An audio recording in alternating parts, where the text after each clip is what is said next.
আমাদের দাসপুরের চাঁদপুর গ্রামের পূর্ণচন্দ্র সেন, তার নাম হয়তো অনেকেই জানি না। তিনি হালিপুর বোমা মামলার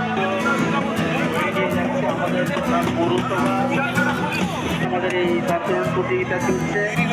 দুপারে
তারাও চেষ্টা করছে।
দেখুন, এই সন্তরণ প্রতিযোগিতাটা 1947 সাল থেকে হচ্ছে। ঘাটালের নয়বন্ধু ক্লাব এর উদ্যোগী ভূমিকা গ্রহণ করতো এবং তারা এটা করতেন।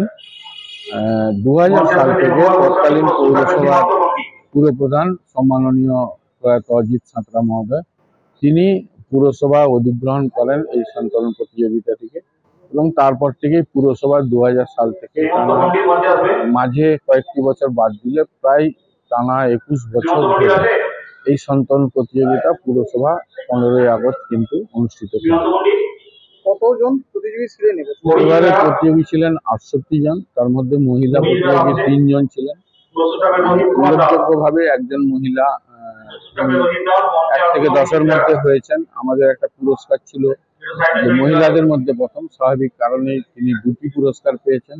খুবই ভালো লাগছে, ঘাটালের মেয়ে, নিশ্চিন্দিপুর 12 নম্বর ওয়ার্ডে, ভালো লাগছে। এবং আজকে এই সন্তরণ প্রতিযোগিতায় সব থেকে আনন্দিত যে কোলাঘাট, চন্দ্রকোনা, তমলুক, মহিষাদল, আরামবাগ থেকে বিভিন্ন প্রতিযোগীরা আসেন, তারা অনেক প্র্যাকটিস করেন, কিন্তু আজকে ঘাটালের 12 নম্বর ওয়ার্ডে আবির দোলই তাদের সেই সমস্ত ধারণাকে ভ্রান্ত প্রমাণ করে দিয়েছে।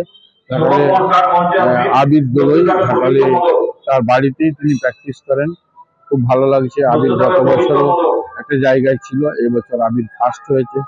আমাদের খুব ভালো লাগছে এই জন্যই যে ঘাটালের ছেলে হিসেবে, ঘাটালে সেই ধরনের পরিকাঠামো নেই সাঁতারে, তারপরেও আবির প্রথম স্থান অধিকার করে, এর জন্য ঘাটাল পুরসভা আবিরকে ধন্যবাদ জানাই। আমরা আনন্দিত, আমরা আপ্লুত।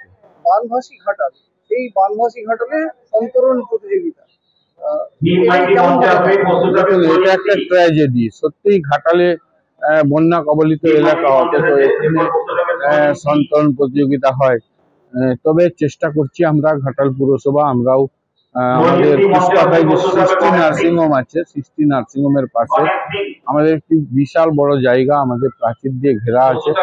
আমরা বর্তমানে মাননীয় রাজ্য সরকারের কাছে আবেদন করেছি যাতে করে একটি সুইমিং পুলের অনুমোদন দেওয়া যায়। আমরা চেষ্টা করছি, যদিও এখনো সেই অনুমোদন আমাদের কাছে আসেনি, কিন্তু আমরা চেষ্টা করছি যে ঘাটালের এই কচিকাঁচা ছেলে যারা জলে নামতে ভয় পায় বা যাদের পরিবেশ নেই, সাঁতার শেখার সুযোগ নেই, সেই সমস্ত ছেলে মেয়েদের কথা ভেবেই আমরা ঘাটালে একটি সুইমিং পুল করার জন্য জায়গা রেখেছি।